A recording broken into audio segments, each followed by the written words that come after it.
Bonjour, je suis le professeur Massin et je vais vous donner les informations nécessaires pour votre préparation à l'opération, de manière à vous rassurer, à bien vous préparer et à vous donner toutes les chances d'une récupération rapide et efficace. Donc j'ai passé toute ma carrière dans les hôpitaux, j'ai été chef de service à l'hôpital Bichat et Beaujon et je me suis occupé de chirurgie reconstructrice du membre inférieur, c'est-à-dire la chirurgie des prothèses et des fractures et des séquelles de traumatologie, et je me suis installé en pratique libérale à la fin de ma carrière. Je vais vous décrire les différentes étapes que vous allez successivement parcourir pour une intervention chirurgicale. La première étape étant la préparation avant l'intervention, très importante. La seconde concerne le déroulement de l'opération. Et la troisième partie vous détaillera les suites opératoires. Alors lorsque vous devez subir une chirurgie du genou ou de la hanche par exemple, vous devez bénéficier de certaines informations qui vous permettront de bien vous préparer psychologiquement et physiquement. Sur le plan psychologique, il faut accepter votre opération et que vous la ressentiez comme indispensable car vous avez épuisé toutes les autres possibilités thérapeutiques. Votre état fonctionnel est devenu incompatible avec une vie normalement active, voire vous oblige à dépendre de votre entourage pour certaines tâches de la vie quotidienne. Sur le plan physique, une bonne préparation vous permettra d'appréhender l'opération de manière optimale, c'est-à-dire en étant rassuré et en vous donnant les meilleures chances d'une récupération rapide et sans complications. En un mot, il faut être acteur de votre opération.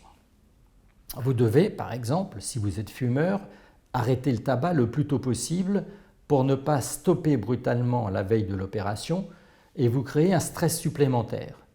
Et parce que l'imprégnation de nicotine dans votre organisme ralentit la cicatrisation de la plaie opératoire. De même, si vous êtes en surpoids, je vous invite à mettre en place un régime avant l'opération afin de limiter les risques de complications pouvant aller du défaut de cicatrisation à l'infection profonde de votre plaie opératoire. Votre hygiène bucco-dentaire est importante et une visite préalable chez votre dentiste vous évitera des complications, notamment des risques infectieux en chirurgie d'implantation de prothèses de hanche ou de joue. Chez les hommes, les difficultés urinaires liées à la prostate peuvent exister et nécessitent l'avis d'un chirurgien urologue car elles sont susceptibles de s'aggraver dans les suites d'une opération. Tous vos traitements doivent être listés et il faut présenter l'ordonnance de votre médecin traitant car certains médicaments doivent être stoppés et remplacés par d'autres pour la période de l'opération, comme par exemple les traitements anticoagulants. Donc le temps accordé à votre préparation déterminera le succès de votre intervention. Maintenant, vous attendez des résultats positifs et c'est bien normal. Ces résultats sont liés à votre cas particulier qui est différent, peut-être unique, par rapport à un autre patient.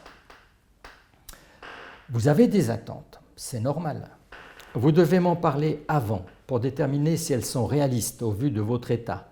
Par exemple, récupérer votre pleine autonomie pour faire vos courses, pour monter et descendre les escaliers, conduire votre voiture ou reprendre certaines activités sportives. Mon devoir d'information est de vous décrire les résultats espérés et possibles et je dois vous avertir des risques qui existent pour tout acte chirurgical, même s'ils sont minimes.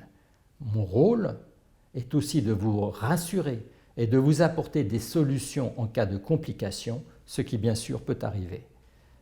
Jusqu'à l'opération, je dois m'assurer que votre information est complète et votre consentement éclairé. Je suis là pour répondre à toutes vos questions et cette étape me permettra d'établir une indication claire, précise, fondamentale pour décider de la prochaine étape, votre opération.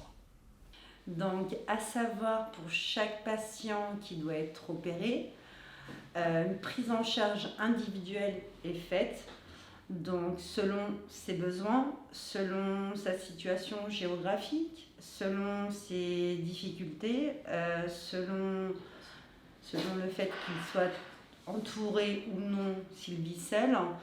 Donc pour chaque patient, vraiment, le dossier est étudié afin que sa prise en charge soit au mieux et plus facile pour lui.